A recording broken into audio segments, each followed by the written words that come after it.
साहिब जी, मेरे सभी भाइयों बहनों बेटा बेटी माता पिता को भक्तमती की सत्साई। तो आज हम सुनेंगे संत रामपाल जी महाराज की सत्संग में। एक तो कबीर परमात्मा ने मगर लीला कैसे करी, और एक जो सिकंदर लोधी दिल्ली का बादशाह था तो उस समय अकाल सूखा पड़ गया था, तो कबीर परमेश्वर ने कैसे कुछ ही पलों में काफ़ी ज़्यादा बरसात करी और अकाल को दूर किया। तो सुनते हैं सभी भाई बहन बेटा बेटी माता पिता मिलजुल करके सत्संग संत रामपाल जी महाराज की सत साहेब जी। परमेश्वर कबीर जी ने बहुत सी कथाएं सुनाई, बहुत से प्रवचन किए, वाणी सुनाई, पर नहीं हमारे गले उतरी नहीं। एक मगर राज्य का एक बिजली खान नाम का पठान था, वहां का नवाब था वो। एक समय क्या हुआ कि मगर क्षेत्र में सूखा गिर गया, अकाल गिर गया। उन्होंने, क्योंकि वहां मगर नगर है एक छोटा सा, पहले बस्ती जिला था उत्तर प्रदेश में, गोरखपुर से 25 किलोमीटर उरली साइड में बस्ती की तरफ आती। अब उसके नाम ही संत कबीर नगर जिला रख दिया गया है। सेविंग्स की एक निंजा टेक्निक बताऊं। एक छोटा सा नगर है, मगर नगर है छोटा सा, जैसे बरवाले से भी छोटा। तो वहां सूखा गिर गया, उसमें हिंदू भी इतने हैं, मुसलमान भी बराबर के, दोनों आधी आधी आबादी है उनकी संख्या। तो सभी हिंदुओं ने अपने गुरुओं ब्राह्मणों और सभी संतों और ये पत्रा वत्रा देखने वाले इन सब से, भविष्य वक्ताओं से भी पूछ लिया। सभी ने बताया कि 2 वर्ष तक इस क्षेत्र में वर्षा का कोई संयोग नहीं है, क्योंकि आपके पुण्य नहीं है। तो सभी जंतर मंत्र करके सब थक गए, हाहाकार मच गई। तो किसी व्यक्ति ने बता दिया कि काशी के अंदर एक कबीर नाम के महापुरुष रहते हैं, वो चाहे तो आपका संकट निवारण कर सकते हैं। अब बिजली खां पठान ने 2 दूत भेजे, अपने सैनिक भेजे, कहा काशी के अंदर, और वीरदेव सिंह बघेल नाम का एक हिंदू राजा था, नरेश, वो काशी का राजा था, नरेश था। और सिकंदर लोधी दिल्ली का बादशाह था, उस दिल्ली के बादशाह के अंतर्गत ये छोटे छोटे राजा और ये सभी नवाब उसी के अंतर्गत आते थे। तो नरेश जो था वो उस काशी का जो राजा था, काशी क्षेत्र का, तो वो भी परमेश्वर कबीर जी की शरण में आ चुका था। जब वो दोनों सैनिक संदेश वाहक बिजली खां पठान का एक पत्र लेकर के वीर देव सिंह बघेल के पास गए, उसमें लिखा था कि हमारे यहाँ बहुत बुरा अकाल गिर गया है, त्राही त्राही मच गई है, और मैंने सुना है कोई कबीर नाम के कोई संत है, कृपा उनको हमारे यहाँ भेजे, और हमारे यहाँ वर्षा नहीं हो रही। वीर देव सिंह बघेल ने पत्र लिखा और उसमें कहा कि बिजली खां, इतने बड़े संकट से जूझ रहे हो और संत को बाई ऑर्डर बुला रहे हो, अगर वो आ भी जाएंगे तो कोई लाभ नहीं होगा, आप आओ। अगर वो रजा नहीं बख्शेंगे, बाई ऑर्डर बुलाए हुए, आप स्वयं आओ। राजा प्रजा का पिता होता है, उसके दुख से खुद भी दुखी होना चाहिए। आप आइए और स्वयं प्रार्थना कीजिए, अगर वो खुश होकर जाएंगे तो तुम्हारा काम बनेगा। बाकी संत परम है, ये भगवान आए हैं, ये अल्लाह उतरे हैं। और उनको मौखिक भी समझा दिया दोनों सैनिकों को कि जाके आपके राजा को ऐसे, नवाब को ऐसे बोल दो। उन्होंने आकर के बताया जी ऐसे ऐसे बात है।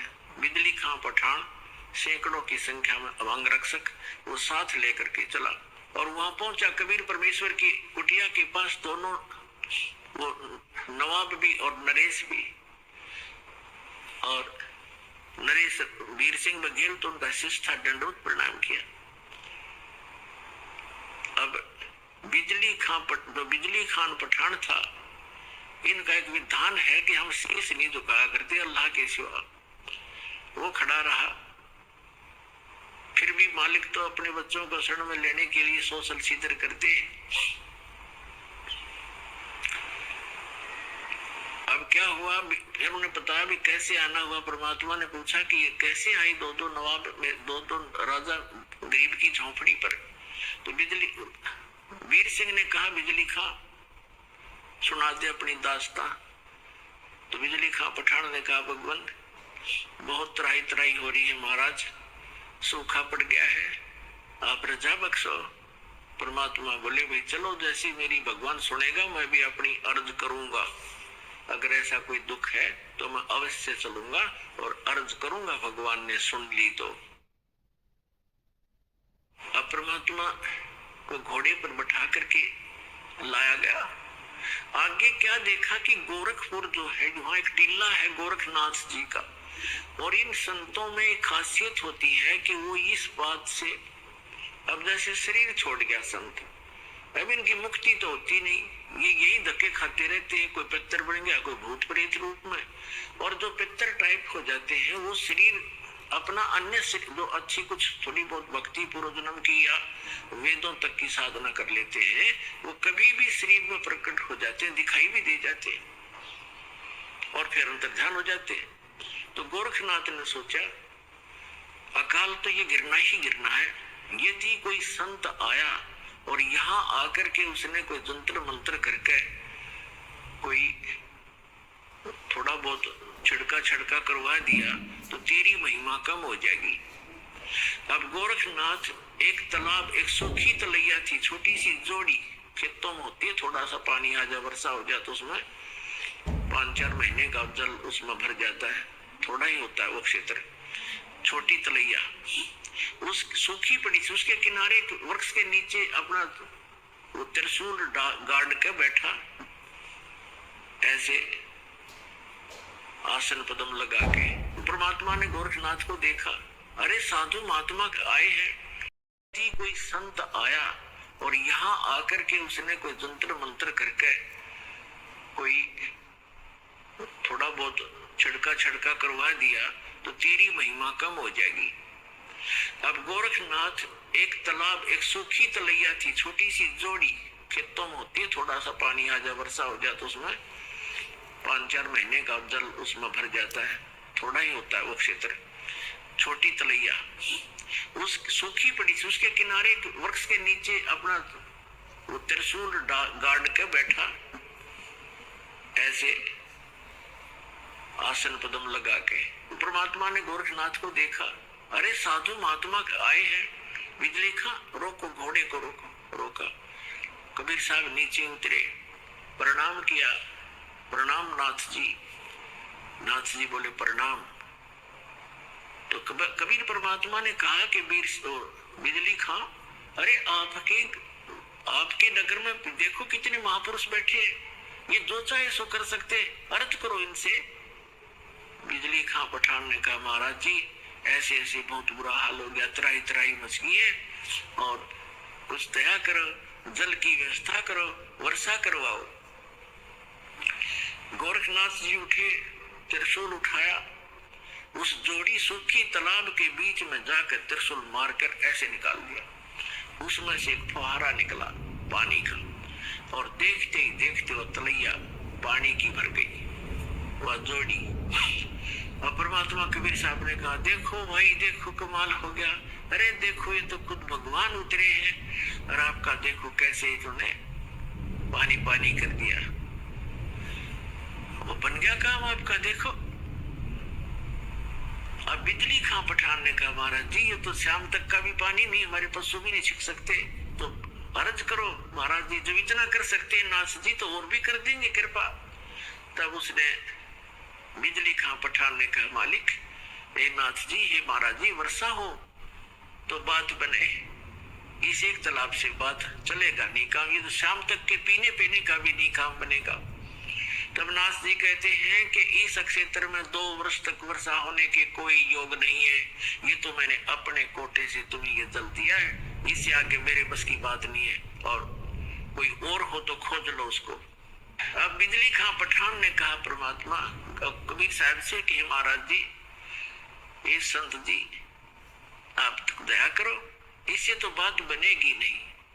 तो जहां गोरखनाथ बैठे थे उससे 100-200 फुट पर, उधर जंगल वन बहुत होते थे, उसमें वृक्ष बहुत होते, 100-200 फुट की दूरी पर एक वृक्ष के नीचे परमात्मा बोले, भाई मैं यहाँ बैठता हूँ और परमात्मा में धुन लगाता हूँ और अर्ज करता हूँ भगवान से, और आप अपने घर जाओ, मेरी अर्ज सुनेंगे तो वर्षा हो ही जाएगी। और वीर सिंह वो बिजली खां पठान और सभी जो भी उनके साथ थे अपने नगर की तरफ चल पड़े। मगर से 1.5 किलोमीटर की दूरी पर वो स्थान है। ये दास उसको देख कर आया है। बहुत से बच्चों के साथ हमारे भक्त भी गए थे। तो वहां बैठ के कबीर साहब ऐसे कहते हैं, लाल प्रकट नहीं हुआ करते हैं, ऐसे भोले से बनकर जैसे भगवान से अर्ज कर रहे हैं। धुन लगा रखी है, धुन भगवान में धुन लगाई, और मुश्किल से वो आधा किलोमीटर गए होंगे बिजली खां पठान और उसके सारे सैनिक से। इतनी जबरदस्त घटा उमड़ कर आई और मूसलधार वर्षा होने लगी। बोल सतगुरुदेव की जय हो, कबीर भगवान की जय हो।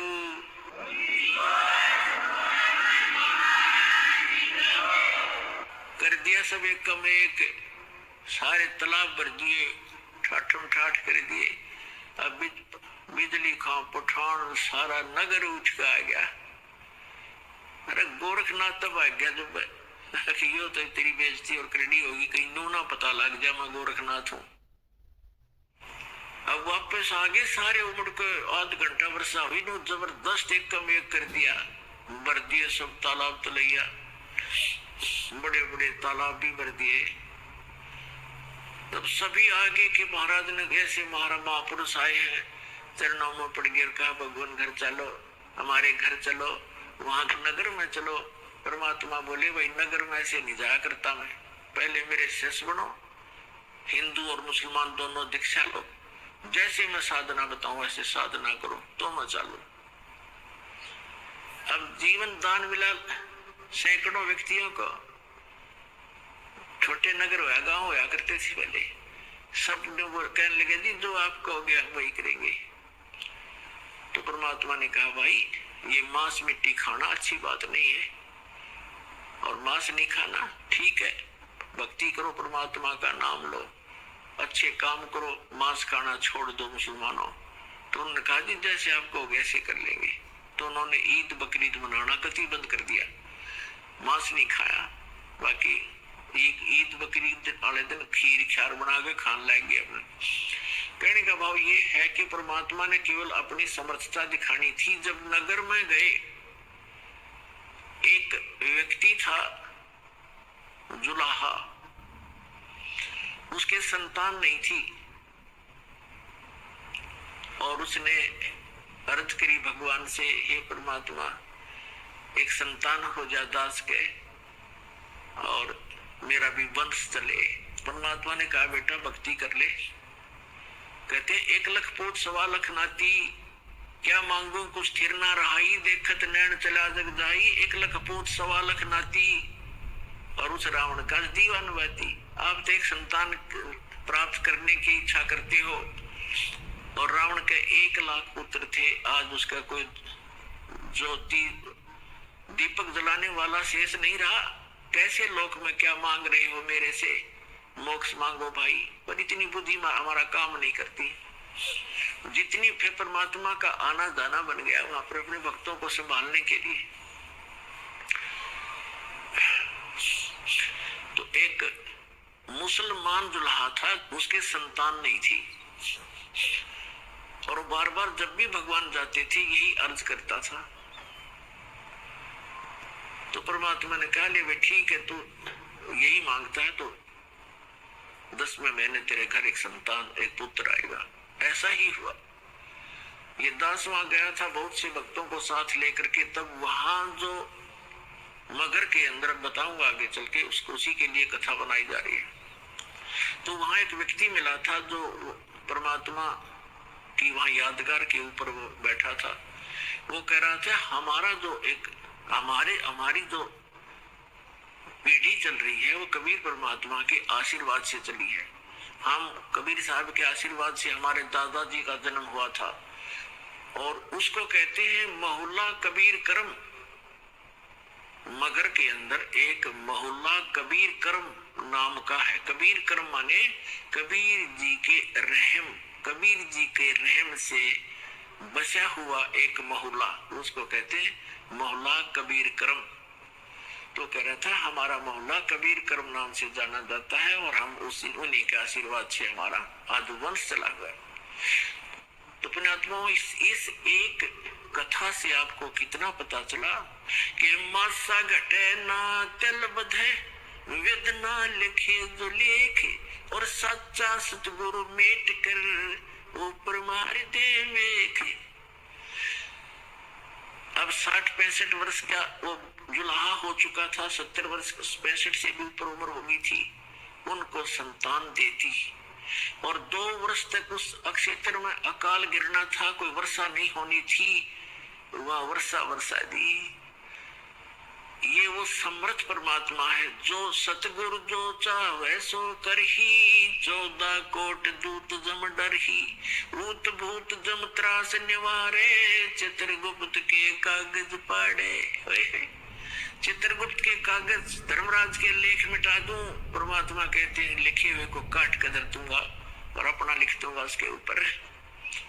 वो करके दिखाया जाता है। तो बिजली खां पठान और वहां हिंदू और मुसलमान सभी परमात्मा कबीर जी के शिष्य बन गए। काफी वर्षों तक बड़ी श्रद्धा से लगे रहे।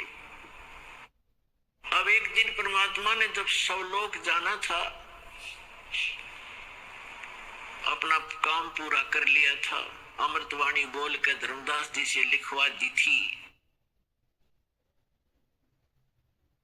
तो उन्होंने कहा भी मैं काशी के पंडितों, आप ये कहते हो कि जो काशी में जो बना उसमें काशी में मरता है वो स्वर्ग जाता है, मगर मरेगा वो गधा बनता है, नरक जाता है।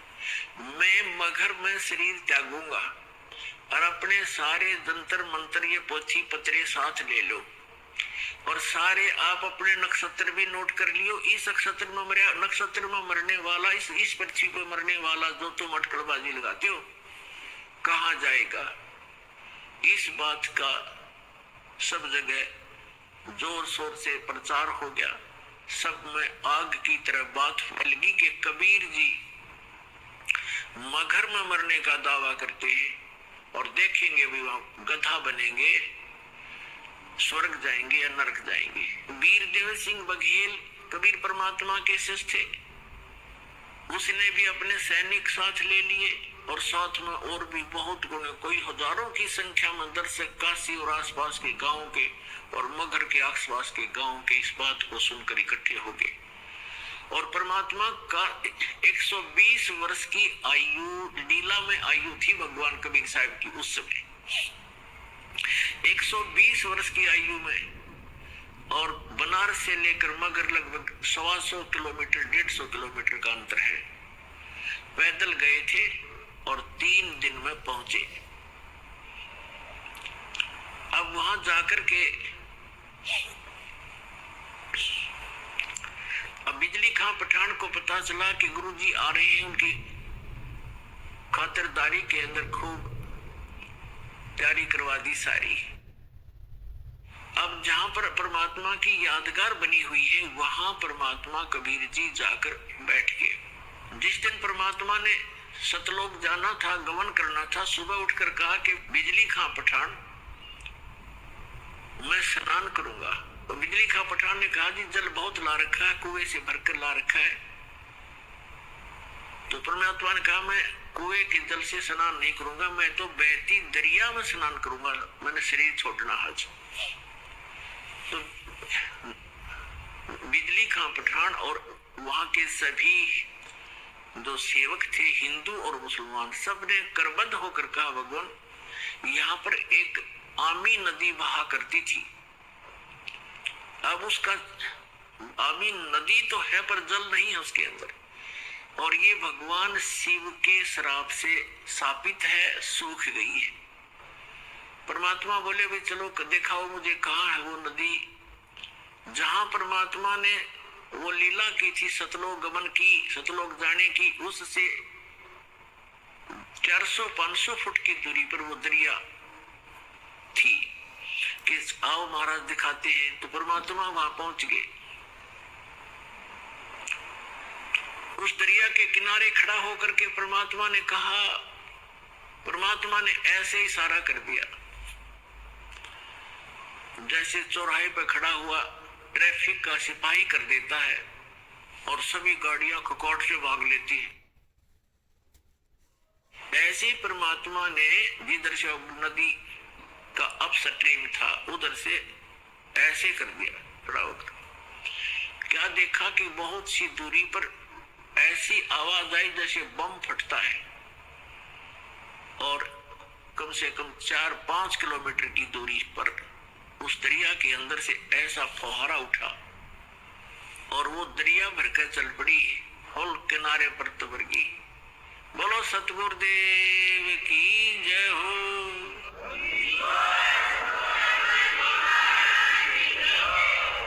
और देखते ही देखते हुआ किनारे को चाटने लगी, फुल होगी कतई, सब नावों मुलमुल गए। अरबी में पानी ऐसा जैसे कभी आज तक देखा नहीं सा मीठा पानी, क्योंकि सतलोक से भेजा भगवान ने। गंगा के पानी को भी माफ कर दे, ऐसा जल उस समय बहने लगा। सबने स्नान किया, क्योंकि वहां तो कई हजारों की संख्या में दर्शक गए हुए थे, सब मलमल करना आए। फिर परमात्मा ने कहा कि भाई मैं एक चादर नीचे बिछाओ, एक चादर ऊपर ओढ़ूंगा, और मैं यहां शरीर छोड़ूंगा। फिर परमात्मा ने देखा एक तरफ हिंदू खड़े हैं, एक तरफ मुसलमान खड़े, एक तरफ वीरदेव सिंह बघेल खड़ा है काशी का नरेश हिंदू राजा, एक तरफ बिजली खां पठान खड़ा है मुसलमान नवाब, और उसके सैनिक साथ हैं, उसके भी सैनिक उनकी साइड में खड़े, और अन्य जनता भी बहुत खड़ी है, मुसलमान इधर हिंदू साइड में। वो तंत्रियामी थे, फिर भी उनसे पूछना चाह रहे थे कि बिजली खां पठान, आपने ये शस्त्र किस लिए ले रखे हैं? वीरदेव सिंह बघेल, आपकी सेना और ये तुम दोनों सेनाओं ने शस्त्र किस लिए लेकर आए हो? मुझे क्या खतरा था? तो वीर सिंह बघेल बिजली खां पठान वो तो बोल नहीं सके। अन्य जो जनता थी हिंदू और मुसलमानों में से कहने लगे, गुरुदेव, हिंदू वाले कहने लगे आप हमारे गुरु हैं, हम आपका अंतिम संस्कार अपने हिंदू रीति से करेंगे, इन मुसलमानों के हाथ नहीं लगने देंगे। मुसलमान कहने लगे आप हमारे पीर हो और हम आपका अंतिम संस्कार अपने अनुसार से करेंगे, अपनी रीति से करेंगे, इन काफिर हिंदुओं के हाथ नहीं लगने देंगे। परमात्मा बोले, रे भले आदमियों, 50 वर्ष तक मैंने तुम्हें क्या शिक्षा दी? हिंदू और मुसलमान तुम आज भी दो बने बैठे हो, तुम्हारी बुद्धि पर पत्थर गिर गए हैं। और पुण्यात्माओं, दास जो शब्द बतावेगा, जो भी ज्ञान कहेगा, 100% समझ लेना, बिल्कुल 100% सच समझ लेना। उस समय एक विशेष रूमर थी कि एक ऐसा भयंकर समय आने वाला है कि आपस में ग्रह युद्ध होगा, जनता एक दूसरे को काटेगी, कारण का पता नहीं। ऐसा वो भविष्य वक्ता बताया करते थे। ऐसी अनहोनी होगी, ऐसा जुल्म होगा और कत्लेआम होने की ऐसे लक्षण उनके पत्रों में, उनकी जो भविष्य की किताबों में वर्णन था। और काल तो ये चाहता ही है कि नाश हो जाए, इनका बुरा हाल हो, और मरते समय ऐसे संत के ऐसे हो जाए तो लोग कहेंगे ऐसा कलम हुआ था, कोड नाश करा गया, क्या एक संत था वो। तब परमात्मा ने कहा, भाई बात सुन लो बच्चों, तुमने मेरी सीख पर, मेरी शिक्षा पर अमल नहीं करा। अब तो अपने लालच वश मेरे शिष्य बने रहे, पर मेरी बात सुन लो, मेरा काला मुंह मत करो, मेरी एक अंतिम पुकार सुन लो तुम। मेरा शरीर इस, वैसे तो चदरों के बीच में शरीर नहीं मिलेगा, कोई अन्य वस्तु मिलेगी, उसको आधी आधी बांट लेना। एक चदर हिंदू ले लेना, एक मुसलमान ले लेना, और शरीर मेरा मिले तो आधा आधा काट लेना, ये मेरा आदेश सुन लेना। पर बेटा तुम लड़ियो मत, कुछ भी कर लेना इस मिट्टी को, चाहे तो हिंदू रीति से कर लो और चाहे मुसलमान रीति से कर लो, तो मिट्टी हो चुकी है, जीव जा चुका होता है। तुम कुछ आंखें खोलो तो तब तो वो शांत हो गए। कोई बात ना, एक बार शरीर छोड़ दो, फिर देखेंगे। और इरादा वो यही था कि छिन्नम चपटा करेंगे, लट्ठम लट्ठा करेंगे, छीनेंगे, पूरा सब लेंगे, आधा आधा थोड़ा काटा जाता गुरु जी को, वो तो अंतर्यामी थे, जान गए। तो नीचे एक चादर बिछाई, भक्तों ने श्रद्धा से नीचे 2-2 इंच फूल बिछा दिए, सुगंधित फूल 2-2 इंच, गुरु जी लेटेंगे, और ऊपर से दाता ने चादर ओढ़ ली।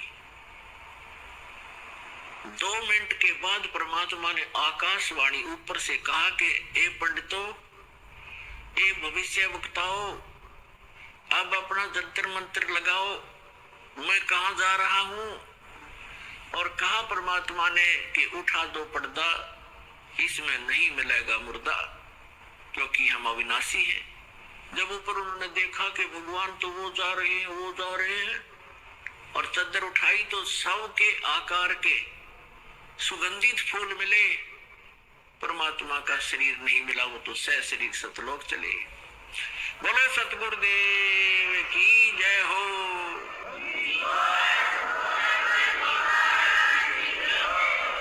उस समय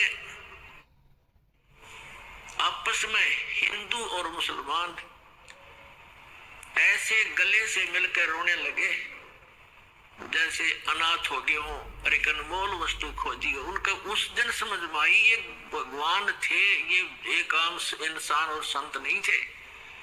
दोनों रो रहे हैं कि हम कितने दुष्ट हैं, एक दूसरे से गले लगकर रो रहे हैं। वीर सिंह बघेल और बिजली खां पठान रो रहे हैं कि हमने अनमोल रतन खो दिया और अंत समय में हमने उनकी आत्मा को दुख दिया, हम कितने नीच हैं। पुणात्माओं, यदि परमात्मा ये रजा ना बख्शते, वहां कत्लेआम हो जाता, गृह युद्ध हो जाता हिंदू और मुसलमानों का। तो ये समर्थ परमात्मा है। समर्थ का शरणाग हो, रंग होरी हो, भाई कदे न हो एकाज रोम रंग होरी हो। समर्थ का शरणाग हो, कभी भी कोई बुरा नहीं होगा, और नेक नीति से काम करो। तो क्या किया, एक चादर हिंदुओं ने ले ली, एक चादर मुसलमानों ने, आधे आधे सुगंधित फूल दोनों ने ले लिए। मुसलमानों ने वहां कब्र बना दी, उन फूलों और एक चादर को नीचे जमीन में गाड़ के, और हिंदुओं ने भी एक यादगार बना दी। अब दोनों ने वहां पर एक, मुसलमानों ने तो एक मजार बना रखी है मंदिर नुमासी, मस्जिद की तरह मंदिर नुमा, और हिंदुओं ने एक मंदिर सा बना रखा जहां पर वो फूल परमात्मा के नीचे, परमात्मा के तो सारी पृथ्वी, वैसे उनकी उस भ्रम को निवारण करने के लिए परमात्मा ने जो लीला की थी, उन फूलों के ऊपर एक मड़ी सी बनाकर एक मंदिर बना रखा है। और उन दोनों में आपस में ज्यादा से ज्यादा 50 फुट का अंतर है। इस तरफ मुसलमानों ने बना रखी, इस तरफ हिंदुओं ने। ये दास वहां गया था तो वहां के हिंदू और मुसलमानों ने बताया कि हम आज तक कभी भी उसके बाद धर्म के नाम पर लड़े नहीं है। चाहे कहीं पर भी हिंदू मुसलमानों का चाहे कितना झगड़ा हो गया, हम आपस में कभी हमारा रसूख नहीं बिगड़ा। उसके बाद हम इतने नम्र हो गए, हम इतना गलानी बन गई हमारे दिल में, हम आज तक आपस में हिंदू और मुसलमान लड़े नहीं धर्म के नाम पर। एक वैसे तो कवा सुनी घर में भाई भाई की हो जाती है, वो अलग होती है, पर इस विषय में हम नहीं। तो इसके विषय में धर्मदास जी ने कहा था, आज मोहे दर्शन दियो जी कबीर, आज मोहे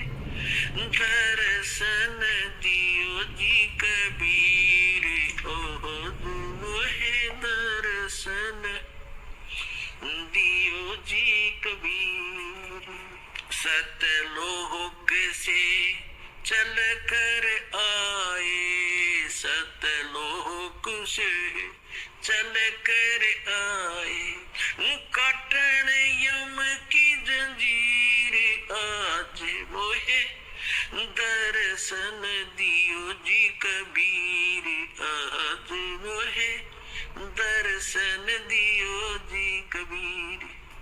थारे दर्शन से मारे पाप कटत हैं, थारे दर्शन से मारे पाप कटत हैं, निर्मल हो जी शरीर ओज मोहे दर्शन दियो जी कबीर, आज मोहे दर्शन दियो जी कबीर। अमृत भोजन मारे सतगुरु जी में, अमृत भोजन मारे सतगुरु जी में, ये शब्द दूध की खीर ओज मोहे दर्शन दियो जी कबीर, आज मोहे हिंदू के तुम्हें देव कहाए, हिंदू के तुम देव कहाए, मुसलमान के पीर आज मोहे दर्शन दियो जी कबीर, आज मोहे दर्शन दियो जी कबीर।